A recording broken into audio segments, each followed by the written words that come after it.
Students, आज हम लोग वेक्टर्स और स्केलर पढ़ने जा रहे हैं, जिसमें हम लोग ऐसे फिजिकल क्वांटिटीज़ के बारे में पढ़ेंगे जिसके पास डायरेक्शन का इंपॉर्टेंस होगा, और ऐसे फिजिकल क्वांटिटीज़ के बारे में पढ़ने जा रहे हैं जिसके पास डायरेक्शन का इंपॉर्टेंस नहीं होगा। तो सबसे पहले ये जाने कि फिजिकल क्वांटिटीज़ होता है क्या होता है और ये कहाँ से आया है। इसको समझने के लिए कुछ देर के लिए हम ये डिफाइन करें कि फिजिक्स क्या होता है। तो physics it is defined as the branch of science in which we study about nature and its phenomena. मतलब नेचर में कोई भी इवेंट हो रहा है वो किसी न किसी लॉ के अकॉर्डिंग हो रहा है, और उस लॉ को डिस्क्राइब करते समय जो जो क्वांटिटी इन्वॉल्व है डिस्क्राइब करने के लिए, वो सभी क्वांटिटीज़ को हम फिजिकल क्वांटिटीज़ कहते हैं। मतलब all those quantities which involve to describe laws of physics are called physical quantity, and this should be also measured। ये मेजर होना चाहिए इसको, मतलब this kind of physical quantity can be measured। मतलब इस तरह की क्वांटिटीज़ को हम लोग फिजिकल क्वांटिटी, जैसे लव, हेट, इस तरह का जो होता है उसको आप मेज़र नहीं कर सकते हो, इसलिए वो सब फिजिकल क्वांटिटी में नहीं होगा। अब ये जो फिजिकल क्वांटिटी सारा है, उस फिजिकल क्वांटिटी को हम बाइफरगेट करते हैं, हम नहीं करते हैं। इट इज़ जब हम लोग फिज़िक्स में पढ़ते हैं तो जहाँ पे जिस क्वांटिटी का पास डायरेक्शन का इम्पॉर्टेंस होता है और जिसके पास डायरेक्शन का इम्पॉर्टेंस नहीं होता है, उसके आधार पे हम लोग बाइफरगेट करते हैं, सब डिवाइड करते हैं वेक्टर्स के सेक्शन को और स्केलर के सेक्शन को। वेक्टर का सेक्शन वो है जिसमें ऐसे फिजिकल क्वांटिटीज़ जिसके पास डायरेक्शन का इम्पॉर्टेंस है, डायरेक्शन चेंज हुआ, वो क्वांटिटीज़ का अपना नेचर चेंज किया। एक ऐसा जहाँ पे डायरेक्शन चेंज होने के बावजूद भी क्वांटिटी में उस तरह का प्रॉपर्टी में चेंज ना हो, तो उसको हम लोग क्या कहते हैं, स्केलर्स। मतलब all those quantities which have direction and magnitude are called vectors, all those quantities which have only magnitude are called scalars. तो इस आधार पे अब हम लोग स्केलर और वेक्टर दोनों को स्टार्ट करने जा रहे हैं। तो स्केलर किसको कहते हैं? जिसके पास क्या हो, मैग्नीट्यूड और डायरेक्शन। स्केलर्स किसको कहेंगे? मैग्नीट्यूड और डायरेक्शन सिर्फ मैग्नीट्यूड हो, जिसके पास सिर्फ मैग्नीट्यूड है उसको हम लोग स्केलर कहेंगे, और जिसके पास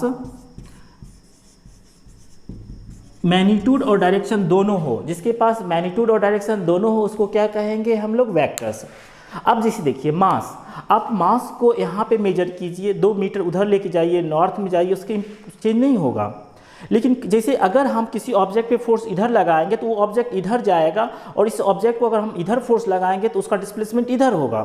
तो डिस्प्लेसमेंट, फोर्स, इस तरह का जो क्वांटिटीज होता है उसको हम लोग क्या कहते हैं? वेक्टर। अभी हम लोग काफ़ी एक एग्जांपल लेके ही समझेंगे कि कोई भी वेक्टर जैसा बिहेव क्यों करता है, कोई स्केलर जैसा बिहेव क्यों करता है। मतलब जिसका डायरेक्शन चेंज होने पे उसका वैल्यू में चेंजेस आ जाए तो वेक्टर के अंदर में आएगा। जिसका हम अगर चेंज करें डायरेक्शन लेकिन उसके वैल्यू में चेंज ना हो तो वो स्केलर्स कहलाएंगे। तो सिंपल सा डिफाइन करने का मुझे लगता है ज़रूरत नहीं है, फिर भी आप लोग देख लीजिए कि all those quantities which have only magnitude are called scalars. जैसे एग्जांपल में आपका क्या हो जाएगा? मास, time, distance, temperature,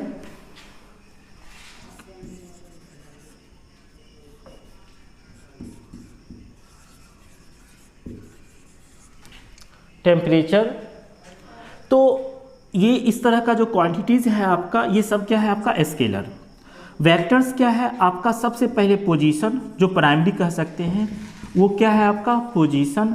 change in position मतलब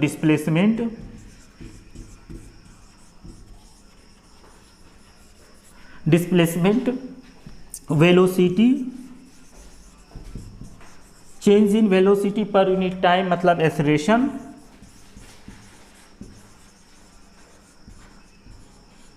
मास इंटू एक्सेलरेशन मतलब force, so on, momentum, linear momentum, mass into velocity, ये सब कुछ जो आ जाता है आपका वेक्टर के। और ये जो हो जाता है आपका मास, टाइम, डिस्टेंस, टेम्परेचर, जो 7 फंडामेंटल फिजिकल क्वांटिटीज हैं, वो सभी के सभी आपके किस में आते हैं? स्केलर्स में आते हैं। और उसके अलावा आपका वर्क, आप अगर कोई ऑब्जेक्ट लेकर 2 मीटर इधर जाएंगे तो 2 मीटर, और या आप दूसरी डायरेक्शन में जाइए या तीसरी डायरेक्शन में जाइए, तो आपसे जो एनर्जी जो एग्जॉस्ट होगा, जो एनर्जी आपने यूज़ किया है वो हर एक केसेस में सेम हो रहा है। इसका मतलब आप इस डायरेक्शन में जा रहे हैं, इस डायरेक्शन में जा रहे हैं, इस डायरेक्शन में जा रहे हैं, इस डायरेक्शन में जा रहे हैं, आपके डायरेक्शन से चेंज होने के कारण आपके एनर्जी में उस तरह का चेंज नहीं हुआ। हाँ, डिस्प्लेसमेंट था that should be same. Force जो आप लगा रहे हैं और डिस्प्लेसमेंट इसी डायरेक्शन में, फोर्स और डिस्प्लेसमेंट इसी डायरेक्शन में, फोर्स और डिस्प्लेसमेंट इसी डायरेक्शन में लग रहा है, तो उसमें क्या देखते हैं कि सेम अमाउंट ऑफ एनर्जी जो होता है हर एक केसेस में आता है। तो जब सेम अमाउंट ऑफ एनर्जी होता है तो उसी के आधार पर एक फिजिकल मेथड होता है by which we can measure transferring mechanical energy, जिसको हम लोग वर्क के हेल्प से करेंगे। जब वर्क के चैप्टर आप पढ़ेंगे तो अच्छे से समझ में आएगा। तो वर्क, एनर्जी, पावर, ये सब कुछ क्या होता है, स्केलर क्वांटिटी। और वेक्टर में आपका सबसे पहला प्राइम जो होगा इनिशियल वो position, second change in position जिसको आप डिस्प्लेसमेंट करते हैं, change in position per unit time मतलब वेलोसिटी, जबकि स्पीड आपका स्केलर क्वांटिटी है। फिर change in velocity per unit time तो acceleration it is also vector. फिर मास इनटू एक्सेलरेशन ये भी आपका फोर्स मतलब ये भी आपका क्या है, वेक्टर क्वांटिटी। फिर mass into velocity, mass is scalar but velocity, तो इससे क्या एक आइडिया लगता जा रहा है, अच्छा एक स्केलर क्वांटिटी साथ में एक डायरेक्शन वाला चीज़ आ गया स्केलर, और बाद में एक क्या हो गया डायरेक्शन वाला चीज़ आ गया, तो वो कंप्लीट आपको वेक्टर को ही रिप्रेजेंट, मतलब मास स्केलर, वेलोसिटी आपका क्या है डायरेक्शन वाला मतलब वेक्टर है, तो मास इनटू वेलोसिटी जिसको आप लीनियर मोमेंटम कहते हैं तो वो भी आपका वेक्टर होता है। एंगुलर मोमेंटम, टॉर्क, तो so on we will study, जैसे हम लोग आगे आगे बढ़ेंगे हम लोग इसको पढ़ेंगे। तो स्केलर और वेक्टर, लेकिन हमारे पास दिमाग में ये आता है कि हम किस आधार पे ये देखेंगे कि कोई अच्छा ये क्वांटिटी जो है वो वेक्टर है, दूसरा क्वांटिटी है स्केलर है, वो आखिर होता क्या है। तो उसके लिए एक सिंपल सा एग्जांपल मैं आप लोग के सामने प्रेजेंट करने जा रहा हूँ, उसको अच्छे से ध्यान से देखेंगे कि डिस्प्लेसमेंट वेक्टर क्यों होता है और डिस्टेंस स्केलर क्यों होता है। डिस्प्लेसमेंट वेक्टर क्यों होता है और डिस्टेंस स्केलर क्यों होता है, उसके लिए एक सिंपल सा एग्जांपल आप लोगों के सामने रखने जा रहे हैं। ये देखिए, ये it is the O point, it is the A point, it is the B point. A से B का जो हमने लेंथ लिया है ना, A से B तक का जो हमने लेंथ लिया है, तो A से B तक का लेंथ को हम लोग 10 मीटर ले रहे हैं जी। ये क्या है आपका 10 मीटर, और AB का जो लेंथ है ये आपका 4 मीटर। ओके, ये जो AB है वो क्या है आपका 4 मीटर, 4 मीटर, AB क्या है आपका 4 मीटर, और आपका OA जो है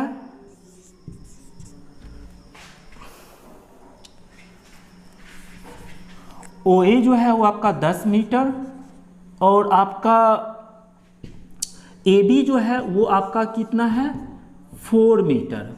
ठीक है, तो आप लोग डिस्टेंस के बारे में जानते होंगे कि एक्चुअल जो पाथ होता है, एक्चुअल पाथ, उस एक्चुअल पाथ को ही हम लोग डिस्टेंस बोलते हैं। जो एक्चुअल पाथ का लेंथ होता है उसको क्या कहते हैं, डिस्टेंस बोलते हैं। और दो पॉइंट के बीच का जो शॉर्टेस्ट डिस्टेंस होता है, दो पॉइंट के बीच का जो शॉर्टेस्ट डिस्टेंस होता है दैट इज कॉल्ड डिस्प्लेसमेंट।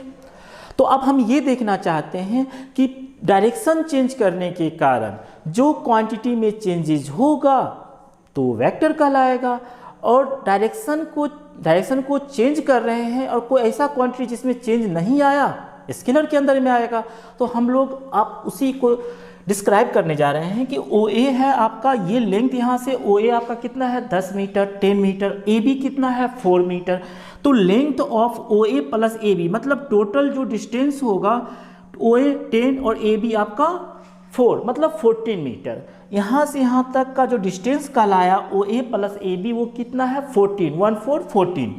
तो एक्चुअल लेंथ जो आ रहा है पहले केस में आपका लेंथ, तो डिस्टेंस आपका कितना हो रहा है 14 मीटर। कहाँ से कहाँ, फ्रॉम O टू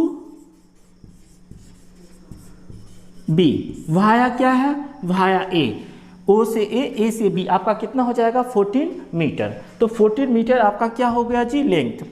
अब OB जो होगा वो क्या कहलाएगा, जो शॉर्टेस्ट, अगर आप इसकी बात कर रहे हैं, ये OB जो होगा ये क्या कहलाएगा आपका डिस्प्लेसमेंट। OB क्या कहलाएगा,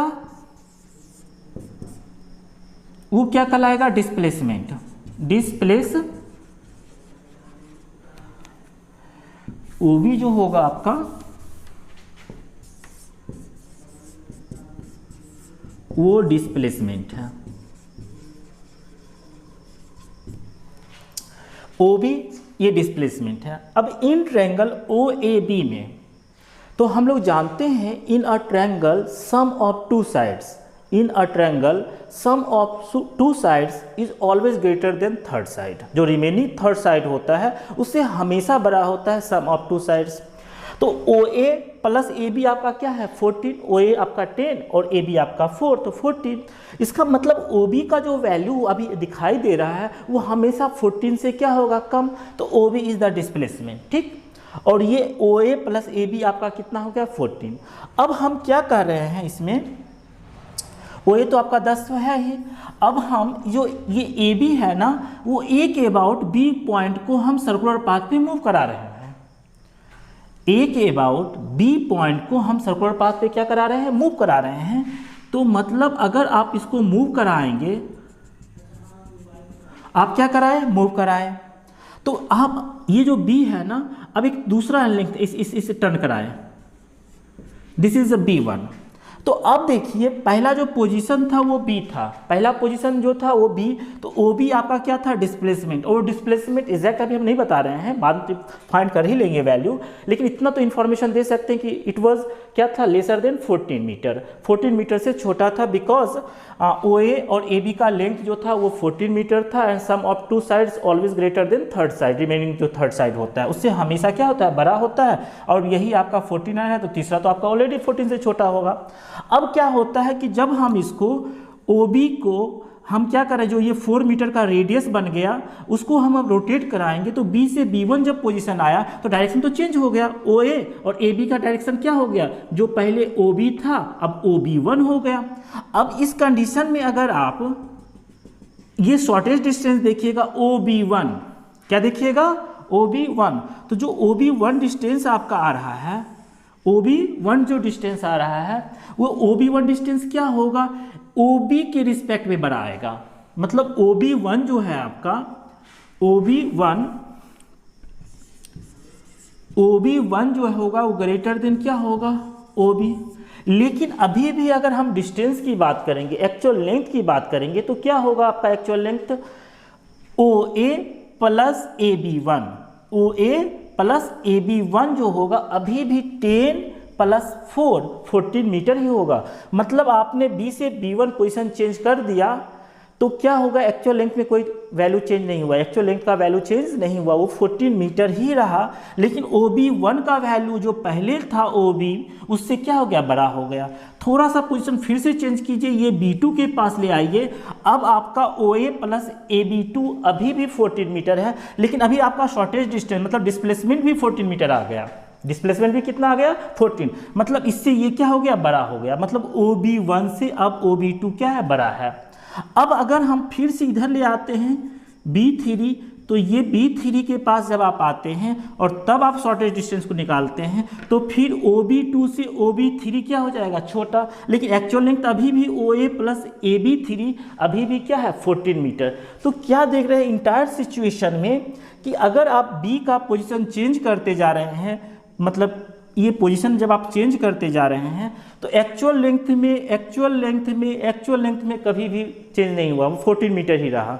लेकिन शॉर्टेस्ट लेंथ हमेशा क्या हो रहा है, चेंज हो रहा है। मतलब डायरेक्शन चेंज करने के कारण किस में चेंज हो रहा है, shortest distance. Shortest distance means displacement में। That's why displacement is called vector and actual length मतलब डिस्टेंस जो कहलाता है वो स्केलर। तो ये हमें लगता है कि अच्छे से ये आपको समझ में आ रहा होगा। एक चीज़ इसमें मैं ऐड करना चाहता हूँ, फिर मैं वेक्टर में वन वर्ड आप बताएंगे ही, कि AB2 जब आपका लीनियर हुआ, मतलब आप OA समझिए और AB2 के बीच में 0 एंगल बन रहा था, तो आपका डिस्प्लेसमेंट भी 14 और डिस्टेंस भी 14। और जब इसको घुमाते हुए अगर आप यहाँ पे ले आते हैं, दैट इज द B4, तो आपका जो शॉर्टेज डिस्टेंस तो यहाँ से यहाँ तक ही रहेगा ना, और यहाँ से यहाँ तक क्या होगा, यहाँ से यहाँ तक O से A आपका 10 और A से B4 आपका कितना 4। तो ये रिमेनिंग OB4 जो होगा वो कितना होगा 6, OB4 कितना होगा 6, मतलब आपका शॉर्टेज डिस्टेंस अब सबसे कम आपका कितना होगा 6। और फिर आप आगे बढ़ते जाएंगे तो फिर आपका 6 से बड़ा होता जाएगा और उससे बड़ा और बड़ा, फिर क्या हो जाएगा 14, फिर कम होता जाएगा। तो पोजीशन जब चेंज कर रहे हैं, डायरेक्शन चेंज कर रहे हैं, तो आपका क्या हो रहा है, शॉर्टेज डिस्टेंस चेंज हो रहा है, डिस्प्लेसमेंट चेंज हो रहा है, मतलब डिस्प्लेसमेंट वेक्टर होगा। उसमें भी अगर हम OA वेक्टर और AB2 के बीच में 0 डिग्री ले रहे थे तो क्या हो रहा था, आपका maximum value OA plus AB2 का जो मैक्सिमम वैल्यू आएगा वो कितना आएगा 14, और मिनिमम वैल्यू जो आ रहा है जब आपका OA और AB4 के बीच में कितना 180 डिग्री, तो मिनिमम कितना आ रहा है 6 आ रहा है। अब इसी को जानते हो, अब अच्छे से हम लोग कहेंगे कि अगर एक का वैल्यू आपका 10 था, दूसरे का वैल्यू 4 था, तो मैक्सिमम रिजल्टेंट जो वेक्टर का जो आएगा आगे हम लोग पढ़ेंगे वो 14 ही होगा, और मिनिमम जो होगा वो 10 - 4 वो क्या होगा 6। मतलब इंटायर में से 2 वेक्टर का जो रिजल्टेंट यहाँ पे आने वाला है वो क्या होगा 10 - 4 मतलब 6 से लेकर 10 + 4 14, मतलब 6.1 भी हो सकता है, 6.5 भी हो सकता है, 13.9 भी हो सकता है, 13.99 भी हो सकता है। यहाँ पे कभी भी 2 वेक्टर का रिजल्टेंट आपका 14 से ज़्यादा नहीं हो सकता और 6 से कम नहीं हो सकता है। तो इस सब कुछ के बारे में हम लोग अच्छे से पढ़ेंगे। हम लोग एक अनदर एग्जाम्पल ले लें वेक्टर को समझने के लिए, कि सपोज कीजिए कि अगर हम ये बोले कि एक पर्सन पहले 3 मीटर जाता है, फिर उसके बाद फर्दर 4 मीटर जाता है, पहले 3 मीटर गया फिर 4 मीटर गया, तो एक्चुअल लेंथ क्या होगा, तो एक्चुअल लेंथ आपका 7 मीटर। अगर मैं वहाँ पे बोलूँ कि डिस्प्लेसमेंट कितना किया, कि 3 मीटर गया फिर 4 मीटर गया, तो दिमाग में अगर आ रहा है आपका 7 मीटर, तो वो एक पॉसिबिलिटीज़ हो सकता है, लेकिन वो 7 मीटर जो होगा एग्जैक्ट आंसर मस्ट बी वो रॉन्ग होगा। क्यों कि अगर कोई इधर से 3 मीटर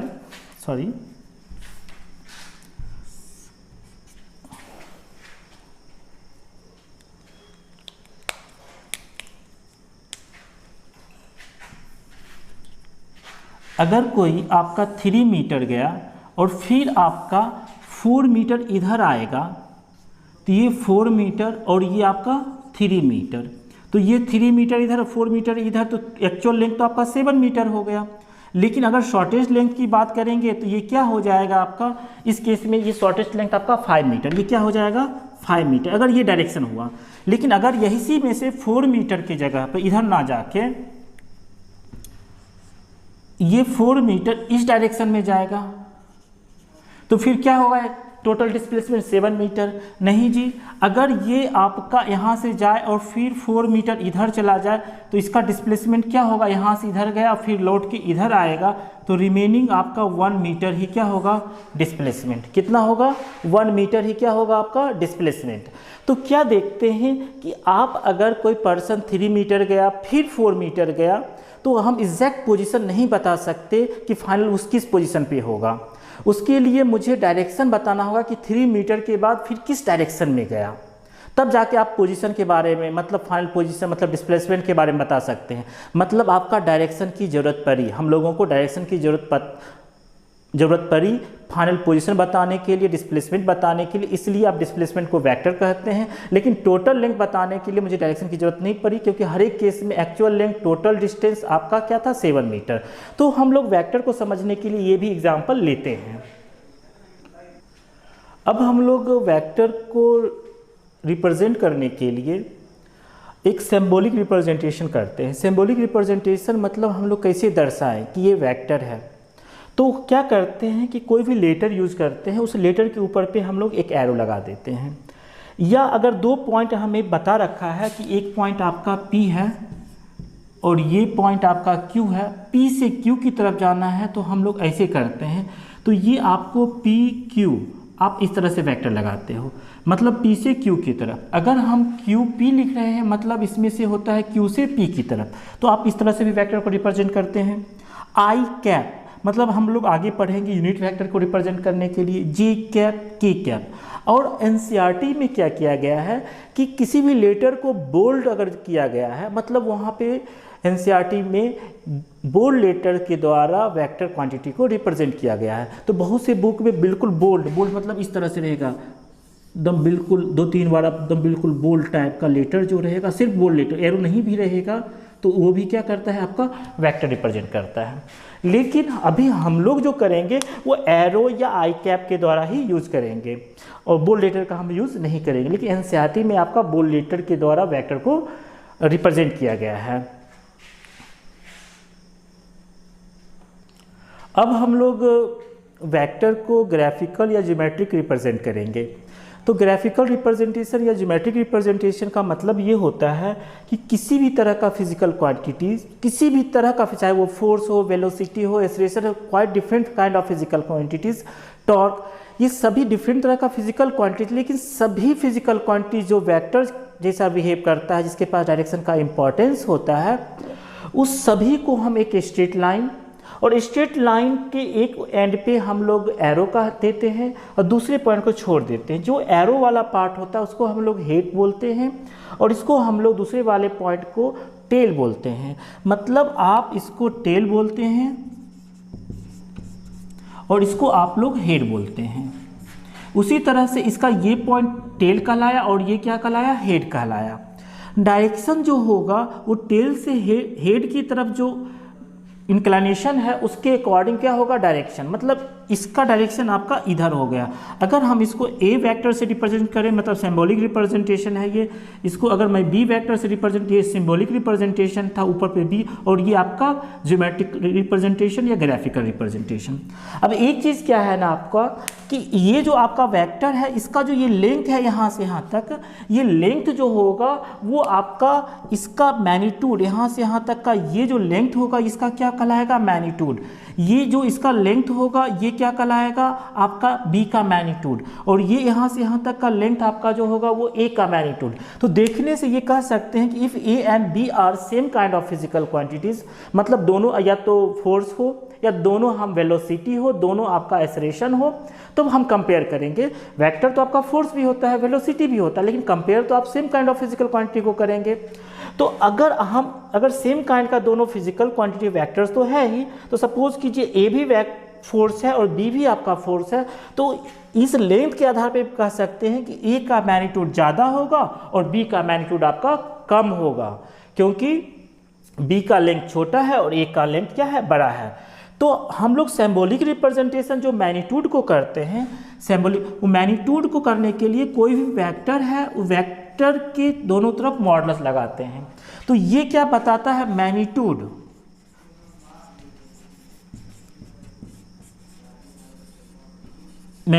ऑफ वेक्टर, ये मैग्नीट्यूड ऑफ वेक्टर हो जाएगा अगर इसको सिंबल से यूज करते हैं। ये किसी भी वेक्टर का जो मैग्नीट्यूड होता है वो हमेशा नॉन निगेटिव होता है। नॉन निगेटिव का मतलब 0 हो सकता है मॉडुलस ऑफ ए, या पॉजिटिव हो सकता है, कभी भी निगेटिव नहीं होगा। सेकेंड चीज़, आप अगर एरो के साथ मॉडुलस डालते हैं या आप इसकी जगह पे सिर्फ ए लिख देते हैं, तब भी ये आपका क्या करता है, ए का मैग्नीट्यूड बताता है। और अगर आप ए के ऊपर एरो डालते हैं, इसका मतलब ये क्या है, आपका ए वेक्टर है, इसके पास दो चीज है, मैग्नीट्यूड और दूसरा क्या है इसके पास, डायरेक्शन। इस ए वेक्टर के ऊपर पे अगर एरो डाले हुए हो तो इसके पास मैग्नीट्यूड भी है और डायरेक्शन है, लेकिन मॉडुलस ऑफ ए बोल रहे हैं तो सिर्फ इसके पास मैग्नीट्यूड है, ये डायरेक्शन को रिप्रेजेंट नहीं करता है। और किसी भी वेक्टर का मैग्नीट्यूड नॉन निगेटिव होगा, मतलब 0 हो सकता है, पॉजिटिव हो सकता है। तो ये symbolic representation of magnitude of any vector. और ये हम लोग ग्राफिकल या ज्योमेट्रिक में लेंथ ज़्यादा तो मैग्नीट्यूड ज़्यादा, लेंथ कम तो मैग्नीट्यूड कम, इसके आधार पे आप मैग्नीट्यूड को रिप्रेजेंट करते हैं। अब एंगल बिटवीन टू वेक्टर्स के बारे में हम लोग पढ़ेंगे। अब हम लोग दो वेक्टर के बीच का एंगल क्या होता है, कैसे रिप्रेजेंट करते हैं, उसके बारे में सीखेंगे। जब भी दो वेक्टर को टेल टू टेल या हेड टू हेड रखते हैं और हेड टू हेड के बीच में जो छोटा वाला एंगल हो या टेल टू टेल में जो छोटा वाला एंगल हो उसी को क्या कहते हैं, एंगल बिटवीन टू वेक्टर्स। मतलब the angle between tail to tail और head to head is called angle between two vectors. किसी भी दो वेक्टर के टेल और टेल के बीच का एंगल या हेड हेड के बीच का एंगल जो कहलाएगा वो एंगल बिटवीन टू वेक्टर्स कहलाएगा। Angle between tail and head will not be angle between two vectors. Head और टेल के बीच में जो एंगल होगा वो एंगल बिटवीन टू वेक्टर्स नहीं होगा, टेल टू टेल या हेड टू हेड ही एंगल बिटवीन टू वेक्टर्स होता है। एक छोटा सा चीज़ है, अब इसको हम लोग समझते हैं। अब हम लोग एंगल बिटवीन टू वेक्टर्स के बारे में ऐसे जानेंगे कि ये आपका ए वेक्टर है, ये आपका बी वेक्टर है। ये एरो जो हुआ वो ए वेक्टर का हेड हुआ और ये बी वेक्टर का यहाँ पे टेल हुआ। अच्छा, एक चीज़, अगर हम ए वेक्टर जैसे ये है, इस वेक्टर को पैरेलली अगर हम इधर भी शिफ्ट कर दें, ऐसे भी शिफ्ट कर दें, तो वेक्टर आपका चेंज नहीं होगा। जैसे अगर ये ए वेक्टर है आपका, ए वेक्टर, हम ए वेक्टर को ऐसे भी रख दें लेकिन डायरेक्शन चेंज नहीं होना चाहिए, तो ये भी ए, तो ये भी ए होगा। हम इसको हटाकर स्पेस से अलग भी रख दें ऐसे, तब भी ए होगा। अगर ऐसे कर देंगे तो चेंज हो जाएगा। अगर हम इसको ऐसे लिख दें तो ये ए वेक्टर डायरेक्शन चेंज हो गया। मतलब ए वेक्टर को आप पैरेलली आगे शिफ्ट कराइए, पीछे शिफ्ट कराइए, इधर स्पेस में कहीं भी शिफ्ट कराइए, लेकिन ये ध्यान रहे कि उस वेक्टर का ना डायरेक्शन चेंज हो ना मैग्नीट्यूड चेंज हो। तो पैरेलली शिफ्ट में हम लोग डायरेक्शन चेंज नहीं लेते हैं, डायरेक्शन सेम लेते हैं। हाँ, रिवर्स नहीं करना है। मतलब अगर आपको ऐसे है तो आप ऐसे, ये गलत होगा, ये ए वेक्टर नहीं होगा। आप अगर इसको आगे बढ़ा के लिखते हैं, इसको आप आगे बढ़ा के यहाँ पे भी लिखते हैं, तो ये आपका ए वेक्टर ही होगा, ये आपका ए वेक्टर ही होगा, ये ए वेक्टर ही होगा। लेकिन अगर हम इसको इधर से ऐसे लिख देंगे तो ये क्या हो जाएगा, ये रिवर्स हो जाएगा, वो ए वेक्टर नहीं होगा क्योंकि इसका डायरेक्शन क्या हो गया, उल्टा हो गया। तो किसी भी वेक्टर को अगर हम पैरेलली शिफ्ट भी करा दें तो वो वेक्टर में कोई भी तरह का चेंजेस नहीं होगा। सिर्फ ये ध्यान रखें, provided its direction and magnitude want B change, उसको चेंज ना करें किसी भी स्थिति में। अब देखिए, हमने क्या बोला था कि दो वेक्टर के बीच में, अगर दो वेक्टर का टेल और टेल या हेड टू हेड के बीच में जो एंगल होता है वही एंगल कहलाता है उस वेक्टर्स का। इसमें ए वेक्टर का यहाँ पे हेड है और यहाँ पे क्या है, टेल है, उसके बीच का एंगल कितना बन रहा है, 120 डिग्री। तो क्या हम angle between A and B को 120 डिग्री ले सकते हैं? The angle between A vector and B vector is 120 degree? No. क्यों? क्योंकि यहाँ पे ए वेक्टर का हेड है और बी वेक्टर का क्या है, टेल है, और हेड टू हेड या टेल टू टेल ही बनता है, तो ये नहीं होगा। लेकिन अगर हम ए वेक्टर को पैरेलली शिफ्ट करा दें तो it will be also a vector. इसको अगर हम पैरेलली शिफ्ट करा दें तो ये देखिए, ए का क्या हो जाएगा, ये टेल हो गया और ये ए का क्या हो गया, हेड। अब यहाँ पे ए का टेल और ये जो है आपका बी का टेल और इसके बीच का एंगल क्या है, 60 डिग्री। तो इट मीन्स क्या हुआ, the angle between A and B, the angle between A and B will be 60 degree, not 120 degree, because 60 degree formed in between tail of A and tail of B. Tail जो A का है और B का है उसी के बीच में बन रहा है। या सिमिलरली अगर हम इसको बी को ऐसे शिफ्ट करा दें तो क्या, अगर हम ऐसे करके बी का एरो ले लें तो ये क्या आपका ए और बी के बीच में ये बी रिप्रेजेंट कर रहा है क्या? नहीं ना। जब ये बी क्यों नहीं कर रहा है, क्योंकि इधर बी का एरो इधर है, इधर बी का एरो इधर है। लेकिन अगर हम यहाँ पे बी को ऐसे लिखें तो ये भी आपका क्या होगा, बी वेक्टर, क्योंकि ये बी वेक्टर देखिए ऐसे था, इसको पैरेलली शिफ्ट करा के ऐसे रख दिए हैं। मैग्नीट्यूड आपका सेम रखना है। तब ये क्या है आपका बी का हेड और ये क्या है ए का हेड। तो ए का हेड, बी का हेड, हेड और हेड के बीच में भी तो हम एंगल बिटवीन टू वेक्टर्स लेते हैं।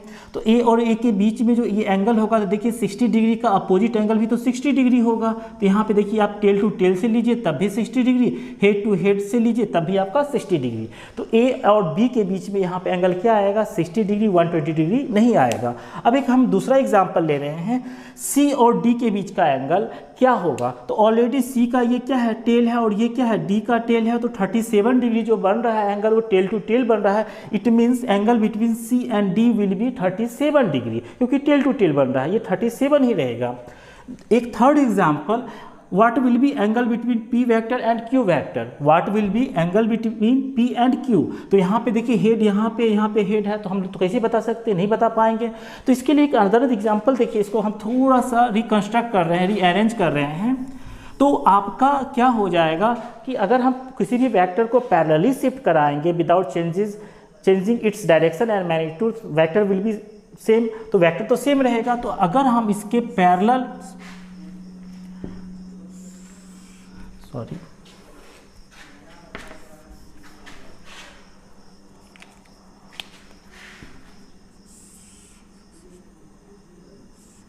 अगर हम ये जो वेक्टर है p वेक्टर, इसके पैरेलल यहाँ पे कर दे, तो ये भी तो आपको p वेक्टर ही रहेगा, क्योंकि हम इसको क्या किए, पैरेलली शिफ्ट कराए हैं। अब इसका हेड और इसका हेड, तो ये एंगल क्या होगा, तो देखिए ये पैरेलल ये कॉमन लाइन है, तो ये 30 डिग्री, तो ये इसका क्या होगा, कॉरेस्पॉन्डिंग एंगल बनेगा, तो ये भी क्या होगा आपका 30 डिग्री। इट मीन्स हम P और Q के बीच में जो एंगल होगा वो भी क्या होगा, अगेन 30 डिग्री। या दूसरा तरीका क्या है कि आप इस P वेक्टर है ना, इस P वेक्टर को पैरेलल यहाँ पे शिफ्ट करा दीजिए, तो यहाँ पे क्या आ जाएगा, ये जो P वेक्टर का आपका यहाँ पे शिफ्ट कराएंगे, तो P का ये भी टेल और Q का भी ये टेल, तो ये एंगल क्या होगा, देखिए ये और ये दोनों पैरेलल है, तो वेक्टर तो आपका सेम रहेगा। अब ये 30 का ये एंगल जो होगा इन ऑल्टरनेट एंगल बन जाएगा, ऑल्टरनेट एंगल भी तो इक्वल होता है, तो ये भी क्या हो जाएगा 30 डिग्री। अब किसी भी तरीके से करेंगे, कॉन्सेप्ट ये रखेंगे कि टेल टू टेल रखना है या हेड टू हेड रखना है, और वेक्टर को हम पैरेलली शिफ्ट करा सकते हैं, और उसको रीअरेंज करके हेड टू हेड या टेल टू टेल के फॉर्म में लाने के बाद ही हम दो वेक्टर के बीच का एंगल बोल सकते हैं, बता सकते हैं, ऑब्टेन कर सकते हैं। अब हम लोग वेरियस काइंड ऑफ वेक्टर के बारे में इंफॉर्मेशन लेंगे, unit vector, null vector, like vector, unlike vector, coplanar vector, collinear vector, coinitial vector, इस तरह का है, वो वर्ड से ही समझ में आ जाएगा। लेकिन सबसे इसमें इम्पॉर्टेंस क्या है आपका, यूनिट वेक्टर। तो यूनिट वेक्टर को समझने के लिए आप ऐसा लीजिए कि अगर हम 8 न्यूटन को 8 न्यूटन से डिवाइड करेंगे तो क्या होगा, 8 न्यूटन है और 8 न्यूटन से अगर हम डिवाइड करेंगे तो क्या होगा, न्यूटन और न्यूटन कैंसिल, 8 और 8 कैंसिल, तो क्या बचेगा 1, और क्या होगा विदाउट यूनिट, ये तो विदाउट यूनिट होगा, क्योंकि 8 न्यूटन में से 8 न्यूटन को आप डिवाइड कर रहे हो। अगर 5 मीटर में से 5 मीटर को डिवाइड करोगे तो क्या आएगा, सिर्फ 1, विदाउट यूनिट, यूनिट भी नहीं आएगा क्योंकि मीटर भी कैंसिल होगा। तो अगर आप same kind of physical quantity को एक दूसरे से डिवाइड करोगे विद मैग्नीट्यूड अगर सेम है, यूनिट भी सेम है, तो हमेशा 1 आता है। अब हमारे पास क्या है ना कि हम वेक्टर के बारे में थोड़ा सा सोचें कि अगर हमारे पास कोई एक वेक्टर ए है, ठीक, तो किसी एक वेक्टर के पास क्या होता है, दो चीज़, a vector will have 2 things, magnitude and direction. तो अगर हम ये ए वेक्टर ले रहे हैं तो इसके पास 2 चीज़ है, मैग्नीट्यूड और दूसरा क्या है, डायरेक्शन। अच्छा, अगर हम इसको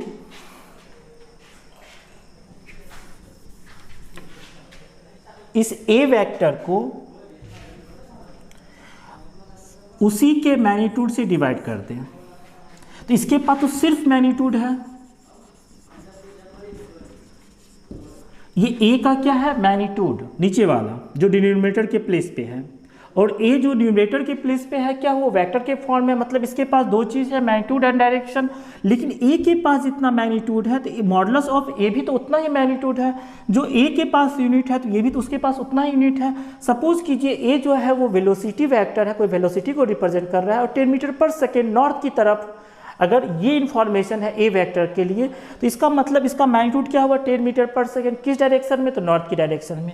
तो मॉडुलस ऑफ ए सिर्फ क्या रिप्रेजेंट करेगा, 10 मीटर पर सेकेंड, मतलब इसका 10 मीटर पर सेकेंड और इसका 10 मीटर पर सेकेंड और नॉर्थ की ओर, तो 10 मीटर पर सेकेंड 10 मीटर पर सेकेंड तो कैंसिल हो गया, 10 मीटर पर सेकेंड 10 मीटर पर सेकेंड कैंसिल होगा, मीटर पर सेकेंड कैंसिल हो गए तो वो भी फिर 1 बन गया, 10 कैंसिल होकर 1 बन गया। तो बचा सिर्फ क्या इसके पास, डायरेक्शन नॉर्थ की तरफ। मतलब ये मैग्नीट्यूड और ये मैग्नीट्यूड कैंसिल हो जाएगा, सिर्फ क्या बचेगा आपका, डायरेक्शन ऑफ ए। तो किसी भी वेक्टर को उसी के मैग्नीट्यूड से डिवाइड करते हैं तो सिर्फ बचता है डायरेक्शन, और वो वैल्यू का जो इंटायर जो वैल्यू होगा वो इंटायर वैल्यू क्या रिप्रेजेंट करेगा, 1। मैग्नीट्यूड जो होगा 1 विदाउट यूनिट, कितना अलग चीज़, उसको हम लोग यूनिट वेक्टर बोलते हैं। और unit vector will have no unit, unit vector will have no unit. तो आप किसी भी वेक्टर को उसी के मैग्नीट्यूड से जब डिवाइड करेंगे तो मैग्नीट्यूड तो ऑलरेडी विद यूनिट कैंसिल हो जाएगा, तो बचेगा क्या, सिर्फ डायरेक्शन ऑफ ए वेक्टर। तो अगर हम फिर से उसी को लिख रहे हैं, ए वेक्टर को उसी के मैग्नीट्यूड से जब डिवाइड करेंगे तो क्या बचेगा, सिर्फ डायरेक्शन ऑफ ए। तो डायरेक्शन ऑफ ए को हम ए कैप से रिप्रेजेंट करते हैं, डायरेक्शन, क्योंकि इसका मैग्नीट्यूड, इसके पास जो मैग्नीट्यूड था और डायरेक्शन, यहाँ पे हम एम मैग्नीट्यूड के लिए, डी डायरेक्शन के लिए, इसके पास सिर्फ मैग्नीट्यूड और मैग्नीट्यूड कैंसिल हो जाएगा, विद यूनिट कैंसिल होगा, अभी मैं दिखाया था। तो क्या बचेगा, सिर्फ डायरेक्शन ऑफ ए बचेगा। तो इसको हम लोग क्या कहते हैं, unit vector of A, unit vector of A. तो मतलब ये ए का डायरेक्शन बताएगा। अब एक चीज़ देखिए, फिर से इसी को हम लिख रहे हैं कि अगर आपका ए वेक्टर और उसी के ए के मैग्नीट्यूड से जब आप डिवाइड कर रहे हो तो ए का यूनिट वेक्टर हुआ। इसको फर्दर हम दोनों तरफ मॉडुलस ले लें तो ये ए का वेक्टर का मॉडुलस तो फिर ए, और ए का 2 बार मॉडुलस लीजिए, 3 बार मॉडुलस लीजिए तो ए ही रहेगा। तो इसी को इम्प्लाइज आपका तो ए अपॉन ए ही रहेगा, और इधर क्या होगा, यूनिट वेक्टर का तो मॉडुलस आएगा। ये ए वेक्टर का मॉडुलस ए और ए का डबल मॉडुलस भी, तो ये कैंसिल होके क्या आएगा आपका 1। तो क्या देख रहे हैं कि किसी भी यूनिट वेक्टर का जो मॉडुलस होगा, मैग्नीट्यूड होगा, वो 1 होगा, विदाउट यूनिट होगा। किसी भी यूनिट वेक्टर का मैग्नीट्यूड जो होगा वो 1 होगा, विदाउट यूनिट, मतलब उसमें कोई यूनिट रहेगा ही नहीं। तो किसी भी वेक्टर को उसी के मैग्नीट्यूड से जब डिवाइड करते हैं तो किसको शो करता है, यूनिट वेक्टर को। तो इसको हम फर्दर जो रिप्रेजेंट करेंगे, कोई भी वेक्टर रहे,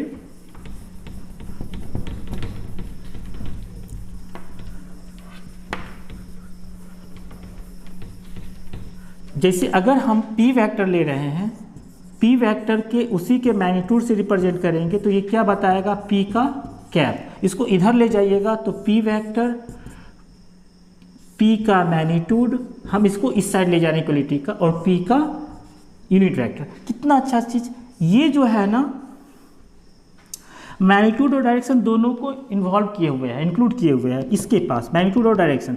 इधर उसी वेक्टर को हमने क्या किया, सेपरेट किया। ये क्या हुआ, p का मैग्नीट्यूड को रिप्रेजेंट कर रहा है, ये p के डायरेक्शन को, और इसको जो p का यूनिट वेक्टर जो है आपका, इसका मैग्नीट्यूड हमेशा 1 होता है, यूनिट भी नहीं होता है।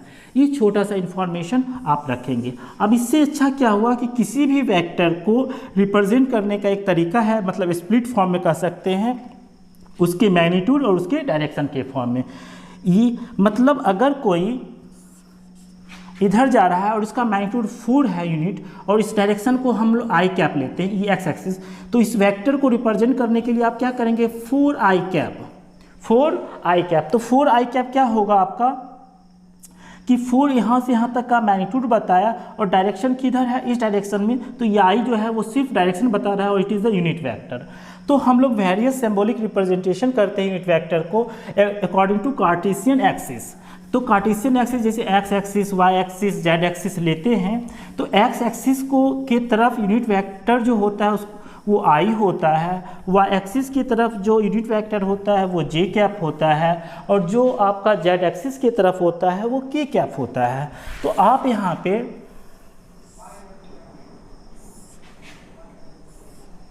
ये अगर आपका एक्स एक्सिस, ये आपका वाई एक्सिस और ये आपका जेड एक्सिस है, तो इधर जो यूनिट वेक्टर होता है एक्स एक्सिस की तरफ, उसको हम लोग आई कैप कहते हैं। जो वाई एक्सिस की तरफ होता है उसको हम लोग जे कैप कहते हैं, और ये जो जेड एक्सिस की तरफ होता है इधर है, ये प्लेन में है एक्स और वाई, और ये आपका जेड एक्सिस, क्योंकि हम लोग 3D सिचुएशन को एक प्लेन में कर रहे हैं, तो ये जेड इस प्लेन में नहीं है, इस ऐसे आउटवर्ड, ये जो बोर्ड है ना व्हाइट बोर्ड, उससे आउटवर्ड है ये। तो इस इधर क्या करता है, के कैप रिप्रेजेंट करता है। तो आपका जो एक्स एक्सिस के अलोंग था वो आई कैप, वाई एक्सिस के अलोंग जे कैप, ये सब क्या है, यूनिट वेक्टर। लेकिन अगर हम एक्स डैश की तरफ करें तो इधर क्या होगा, माइनस आई कैप। यहाँ पे आई जो है अगर पॉजिटिव एक्स एक्सिस को रिप्रेजेंट कर रहा है डायरेक्शन को, तो माइनस आई कैप क्या होगा, उसके अपोजिट एक्स डैश को। वाई की तरफ अगर जे एक्सिस है तो इधर आपका ये जो होगा वाई डैश, इधर क्या होगा, माइनस जे कैप। अगर इधर आपका प्लस के कैप है तो अंदर उस साइड में क्या होगा, माइनस के कैप। लेकिन आई कैप का जो मैग्नीट्यूड होगा वो क्या होगा, 1, माइनस आई कैप का भी मैग्नीट्यूड क्या होगा, 1 होगा। सर क्यों, क्योंकि आई भी यूनिट वेक्टर है, माइनस आई भी यूनिट वेक्टर है, दोनों आई का मैग्नीट्यूड भी 1 और माइनस आई का भी मैग्नीट्यूड, क्योंकि कभी वेक्टर का मैग्नीट्यूड निगेटिव तो होता ही नहीं है। हाँ, अगर हमको I vector equal to minus I vector होगा तो वो गलत होगा, क्योंकि आई के इधर डायरेक्शन, इधर माइनस का इधर डायरेक्शन। इसके पास, आई के पास दो चीज़ है, मैग्नीट्यूड और डायरेक्शन, लेकिन इसका पास जो मैग्नीट्यूड है विदाउट यूनिट वाला मैग्नीट्यूड है 1 सिर्फ। माइनस आई कैप के पास भी 1 मैग्नीट्यूड है बिना यूनिट वाला। लेकिन इधर लेफ्ट साइड में जो मैग्नीट्यूड और डायरेक्शन, इधर लेफ्ट साइड में, राइट साइड में मैग्नीट्यूड और डायरेक्शन है, मैग्नीट्यूड तो दोनों का सेम है, लेकिन एक का डायरेक्शन आई का जो है वो इधर और माइनस आई का इधर है, इसलिए बराबर नहीं हो सकता। लेकिन आई कैप का मैग्नीट्यूड और माइनस आई कैप का मैग्नीट्यूड क्या होगा, सेम होगा, 1 1 होगा। उसी तरह से जे कैप इधर होगा तो माइनस जे कैप इधर होगा। जे कैप और माइनस जे कैप आपस में बराबर नहीं होगा, लेकिन जे कैप और माइनस जे कैप का दोनों का मैग्नीट्यूड आपस में बराबर होगा। मैग्नीट्यूड तो आप किसी का भी ले सकते हैं, आई का मैग्नीट्यूड हो, माइनस के का मैग्नीट्यूड हो, माइनस जे का मैग्नीट्यूड हो, ये सब जो वैल्यू होगा वो आपका क्या होगा, 1 होगा और विदाउट यूनिट होगा, क्योंकि सबका यूनिट वेक्टर ही है और किसी भी यूनिट वेक्टर का मैग्नीट्यूड हमेशा 1 होता है, विदाउट यूनिट होता है। तो ये आपका यूनिट वेक्टर का रिप्रेजेंटेशन करने के लिए हम लोग इस तरह से रिप्रेजेंट करेंगे यूनिट वेक्टर को। अब हम अगर कोई भी जैसे कि रिप्रेजेंट करना है कि अगर कोई भी वेक्टर जो है वो अगर वाई एक्सिस के अलोंग है, कोई वेक्टर है ये आपका वाई एक्सिस के अलोंग है 3 यूनिट का, यहाँ से आता है 3 यूनिट और ये ए वेक्टर है, तो हम इसको कैसे रिप्रेजेंट करेंगे, ए वेक्टर। तो ए का मैग्नीट्यूड आप कितना ले रहे हो, 3 यूनिट। अब 3 यूनिट का मतलब ये हुआ कि यूनिट की जगह पे ये डिस्प्लेसमेंट भी हो सकता है, ये वेलोसिटी मतलब मीटर पर सेकेंड भी हो सकता है, ये आपका एक्सेलरेशन मीटर पर सेकेंड स्क्वायर भी हो सकता है, अगर फोर्स है तो न्यूटन, टॉर्क है तो न्यूटन इंटू मीटर, इस तरह से होगा। तो हम ए को वेक्टर के फॉर्म लिखना है तो क्या करेंगे, ए का मैग्नीट्यूड और जो ए का यूनिट वेक्टर, तो आप किधर ले रहे हो, इसकी तरफ। ए का क्या है आपका 3 है और ये क्या होगा, जे कैप। मतलब ए वेक्टर को आप आसानी से, अगर कोई वेक्टर इधर है और ये वेक्टर सी रिप्रेजेंट कर रहा है और सी का अगर मैग्नीट्यूड आपके पास 5 दे रखा है तो वेक्टर के फॉर्म में आसानी से क्या लिखेंगे, 5, और किधर है नीचे की तरफ तो माइनस जे कैप, तो इसको आप -5 जे कैप। इसी तरह से कोई वेक्टर इधर है और ये डी वेक्टर है और इसका मैग्नीट्यूड 4 है तो डी वेक्टर को आप क्या लिखेंगे, 4 आई कैप। कोई भी वेक्टर इधर है और इधर मैग्नीट्यूड आपका 7 है तो इसको क्या लिखेंगे, 7 के कैप। तो इस तरह से हम किसी भी वेक्टर का मैग्नीट्यूड और डायरेक्शन, ये 4 आपका मैग्नीट्यूड, आई उसका एक्स एक्सिस की तरफ डायरेक्शन, मतलब यूनिट वेक्टर के फॉर्म में सेपरेट करके बताते हैं। यूनिट वेक्टर आपको क्या बता रहा है, डायरेक्शन। अब इसी के तरह से अब हम लोग नल वेक्टर को डिफाइन करेंगे। नल वेक्टर का मतलब ये होता है कि एक ऐसा वेक्टर जिसका मैग्नीट्यूड 0 हो। अब तो मैग्नीट्यूड के लिए तो हम तो लेंथ बोलते थे, जितना ज़्यादा लेंथ उतना ज़्यादा उसका मैग्नीट्यूड होता है। अब जब लेंथ मैग्नीट्यूड 0 मतलब आपको लेंथ को भी 0 करना है, तो लेंथ को 0 करने के लिए आप क्या करेंगे, एक पॉइंट ले लेंगे। ये क्या ले लेंगे, एक पॉइंट ले लेंगे। तो एक पॉइंट जो होगा, ये जो पॉइंट है वो पॉइंट क्या कहलाएगा, यूनिट वेक्टर को रिप्रेजेंट करेगा। लेकिन इसका तो डायरेक्शन आप बता ही नहीं सकते हैं, इसलिए यूनिट वेक्टर का डायरेक्शन कोई नहीं बता सकता। It is called indeterminate. मतलब इनडिटर्मिनेंट का मतलब होता है कोई निर्धारित नहीं है डायरेक्शन। मतलब यूनिट वेक्टर, नल वेक्टर का, आई एम सो सॉरी। अब हम लोग नल वेक्टर के बारे में पढ़ेंगे। एक ऐसा वेक्टर जिसका मैग्नीट्यूड क्या हो, 0। अब 0 मैग्नीट्यूड का मतलब होता है क्या कि आपका लेंथ होगा 0, क्योंकि लेंथ से ही हम मैग्नीट्यूड को रिप्रेजेंट करते थे। तो लेंथ 0 कब होता है, जब एक पॉइंट डालते हैं। तो सपोज कीजिए कि हम यहाँ पे एक पॉइंट डाल दिए, तो जो ये पॉइंट डाले हैं वो तो एक पॉइंट साइज का है, तो उसका कोई डायरेक्शन तो है। डायरेक्शन के लिए तो ऐसे रिप्रेजेंटेशन होता था। अब इसका डायरेक्शन इधर भी हो सकता है, इधर भी हो सकता है। ये 3D में आपका स्फेरिकल शेप में कहीं भी हो सकता है, कोई यूनिक डायरेक्शन तो है नहीं। तो इसलिए नल वेक्टर के डायरेक्शन को हम नहीं बता सकते हैं, ये इनडिटर्मिनेंट होता है और निर्धारित होता है। नल वेक्टर का मैग्नीट्यूड जो होता है वो 0 होता है। अब आपके मन में होता है कि सर जब 0 ही होता है, इसका मैग्नीट्यूड डायरेक्शन बता ही नहीं सकते, तो पढ़ते क्यों हैं? तो इसका जवाब जो होगा, जब हम addition of vector, subtraction of vector, multiplication of vector आएगा तो उसमें से पता चलेगा जब हम दो इक्वल वेक्टर को सब्ट्रैक्ट कर रहे हैं तो वो भी एक डायरेक्शन के फॉर्म में आएगा, क्योंकि दो वेक्टर को ऐड कीजिए या सब्ट्रैक्ट कीजिए तो वेक्टर रिप्रेजेंट करेगा, तो उस समय एक 0 आ जाता है। लेकिन वेक्टर को आप सब ऐड करने सब्ट्रैक्ट करेंगे तो वेक्टर होगा और उसका मैग्नीट्यूड 0 आ रहा है, इसलिए उसको हम क्या कहते हैं? नल वेक्टर कहते हैं। उसके बाद 2-3 वर्ड होता है जैसे कोप्लेनर वेक्टर। तो कोप्लेनर वेक्टर का मतलब होता है कि जब कोई भी दो वेक्टर हमेशा कोप्लेनर होता है, कोई भी दो वेक्टर हमेशा कोप्लेनर होता है। जैसे अगर हम ये वेक्टर ले रहे हैं, ये नीचे वाला वेक्टर जो है ये C और ये D है, तो आप एक इधर से एक प्लेन पेपर रख सकते हैं ना, अगर ऐसे रखते हैं तब भी आप पेपर रख सकते हैं, तो हमेशा कोप्लेनर होगा। लेकिन 3 वेक्टर के आधार पे ही हम बता सकते हैं कि वो कोप्लेनर है कि नहीं। अगर हम ये थर्ड वेक्टर अगर ऐसे ले रहे हैं तीनों, और अगर हम एक पेपर रखें और वो पेपर पे तीनों वेक्टर लाई करें, तो ये तीनों वेक्टर कोप्लेनर। लेकिन एक वेक्टर हम इधर कर दे, ये जैसे कि ये देखिए वेक्टर है, तो ये वेक्टर आपका, जैसे ये वेक्टर हम ऐसे कर दिए तो ये वेक्टर तो प्लेन में 2 आ गया, तो ये प्लेन में नहीं है। अगर इस दोनों को प्लेन में ले रहे हैं तो ये वेक्टर प्लेन में नहीं है। तो अगर 3 वेक्टर, एटलीस्ट 3 वेक्टर के आधार पे ही हम बता सकते हैं कि वो कोप्लेनर है कि नहीं है। तो जब 2 से ज़्यादा वेक्टर, मतलब 3, 4, 2 से ज़्यादा वेक्टर अगर एक प्लेन में लाई कर रहा है तो कोप्लेनर वेक्टर कहेंगे।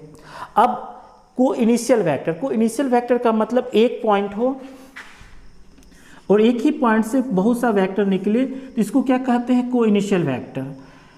कोलिनियर वेक्टर कोई भी वेक्टर है जो आपका एक ही लाइन के अलोंग हो, लेकिन पैरेलली भी हो सकता है, ये क्या कहलाता है? आपका कोलिनियर वेक्टर। और अगर आपका डायरेक्शन, अच्छा इसमें से ये भी डायरेक्शन रहेगा तब भी कोलिनियर वेक्टर, मतलब ये भी रहेगा तो आपका कोलिनियर वेक्टर ही कहलाएगा। ये वेक्टर और इसके पैरेलल में दूसरा वेक्टर, तो ये दोनों पैरेलल वेक्टर या लाइक वेक्टर कहलाता है। लेकिन लाइक वेक्टर में थोड़ा सा डायरेक्शन को भी सेम रखा जाता है। जब कोई एक वेक्टर है और इसका अपोजिट में है तो इसको हम लोग एंटी पैरेलल वेक्टर, इसको हम पैरेलल वेक्टर भी बोलते हैं। तो ये सब कुछ जो नहीं बताने की ज़रूरत है, क्योंकि ये सब वर्ड में जो होता है, वर्ड जो सुनते हैं उसी के आधार पे हमारा ब्रेन डिसाइड कर लेता है। रटने की कोशिश ना करें, मतलब ब्रेन के पास इतना मौका जरूर उससे एक्सरसाइज करवाइए कि वर्ड सुने और वर्ड के आधार पे वो डिसाइड कर ले। जैसे एक चीज़ और, अगर आप निगेटिव वेक्टर, तो निगेटिव वेक्टर जैसे आई कैप का निगेटिव वेक्टर क्या था? माइनस आई कैप। मतलब किसी वेक्टर का निगेटिव का मतलब ये है कि मैग्नीट्यूड तो सेम है, डायरेक्शन जस्ट रिवर्स हो जाएगा। मतलब अगर आपका ये पी वेक्टर है तो ये वेक्टर माइनस पी वेक्टर जो होगा, मतलब इसको आप क्यू कह सकते हैं, तो ये पी वेक्टर और ये क्यू वेक्टर जो है एक दूसरे से अपोजिट डायरेक्शन में है, तो क्यू को क्या कहते हैं? Negative of P. मतलब हम पी वेक्टर और क्यू वेक्टर को बराबर नहीं कह सकते। कहेंगे क्यों? सर पी के पास मैग्नीट्यूड और क्यू का मैग्नीट्यूड सेम है, लेकिन पी का डायरेक्शन आपका इधर और क्यू का डायरेक्शन इधर। लेकिन अगर हम पी वेक्टर और क्यू वेक्टर का मैग्नीट्यूड की बात करेंगे तो वो सेम होगा, ये सेम नहीं होगा। पी वेक्टर का मतलब पी और क्यू का मतलब हुआ माइनस पी। तो सिंपल सा किसी भी वेक्टर को जब हम रिवर्स कर देते हैं, मैग्नीट्यूड वही रहता है, डायरेक्शन अपोजिट होता है, तो फर्स्ट की रिस्पेक्ट में दूसरा जो कहलाता है नेगेटिव ऑफ फर्स्ट वेक्टर। फिर होता है कि multiplication of any vector by a number, multiplication of any vector by a number. तो मल्टीप्लिकेशन ऑफ एनी वेक्टर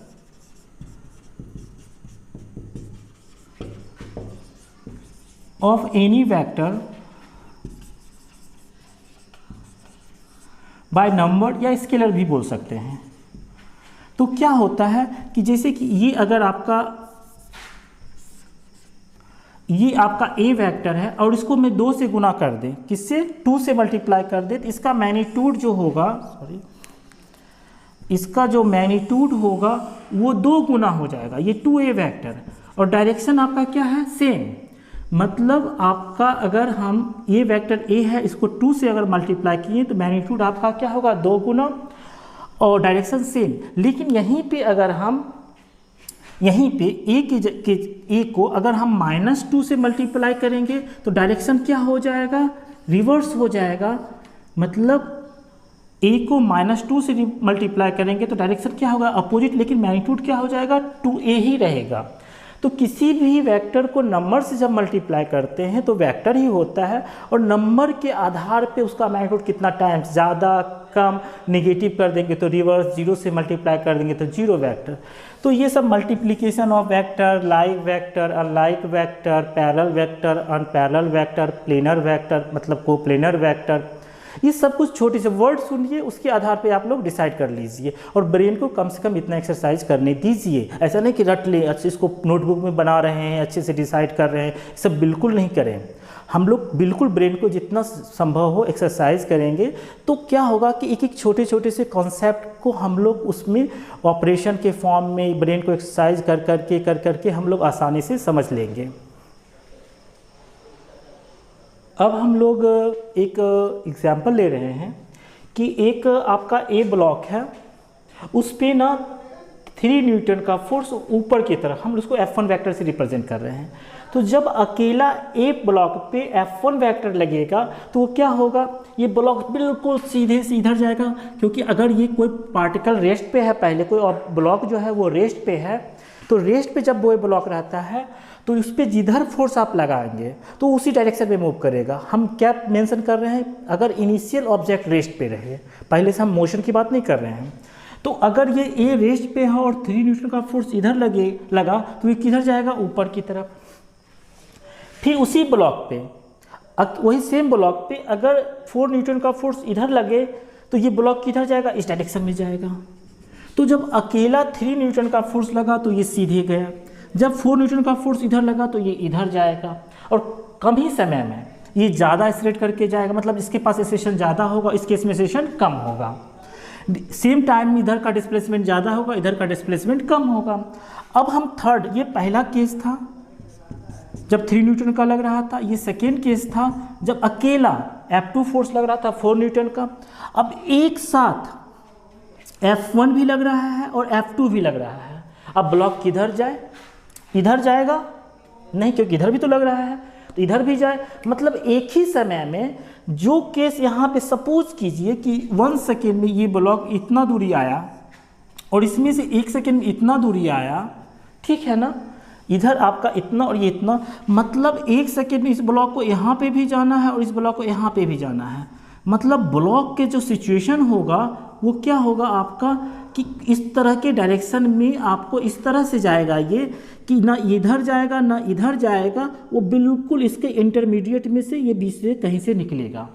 तो जब F1 और F2 टुगेदर एक्ट हो रहा है तो ये ना तो इधर जाएगा ना तो इधर जाएगा, दोनों का जो कंबाइन इफेक्ट एक सर्टेन काइंड का रूल के अकॉर्डिंग आएगा, वो हम लोग पढ़ेंगे, that is called triangle law of vectors addition या parallelogram law of vector addition. तो उसके आधार पे एक सर्टेन जाएगा।